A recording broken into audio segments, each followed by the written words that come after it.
ఇంట్లో 8 మంది ఈ మతం వాళ్ళే ఉన్నప్పుడు ఇద్దరు వేరేగా ఉండడం ఇబ్బంది అవుతుంది.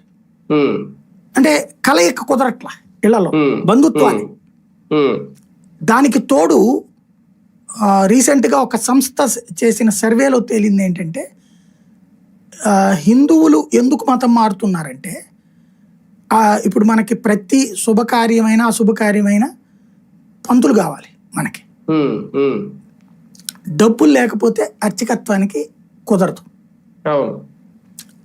దాంతోపాటు ఇలాంటి ఏరియాలకు వెళ్ళే అర్చకులు తక్కువ ఉన్నారు. దానివల్ల తలెత్తుతున్న సమస్య,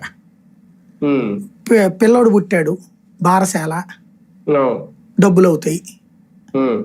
ఇప్పుడు మనకి బారశాలలో ఏంటి, బంధువులందరినీ పిలవాలా, చేయించాలి, పూజలు అవి చేయించాలి, ఇదంతా ఉంటుంది.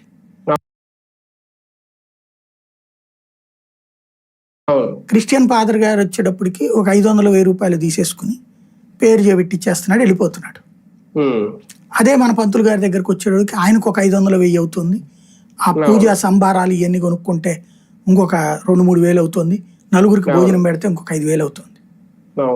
ఎందుకు నేను చూశాను. ఇప్పుడు నేను నా ఆర్థిక స్తోమతలో ఉన్నాను కాబట్టి భరించగలిగాను. కానీ అమ్మ చనిపోయినప్పుడు, నాన్న చనిపోయినప్పుడు, అత్తగారు చనిపోయినప్పుడు కార్యక్రమానికి లక్షల్లోనే అయినాయి డబ్బులు, లక్షల రూపాయలే. పంతులు గారికి ఇచ్చే డబ్బుల దగ్గర నుంచి కార్యక్రమాల దాకా కూడా.